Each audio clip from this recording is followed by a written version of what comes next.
সবাই কেমন আছেন? সবাই ভালো আছেন? আমি পথে পড়বো। তুমি ইফতার করবে না? ফোন দেখাচ্ছে।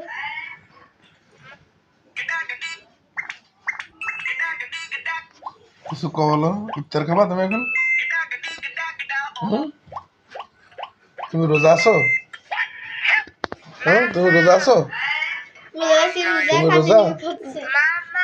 তুমি রোজা আছো?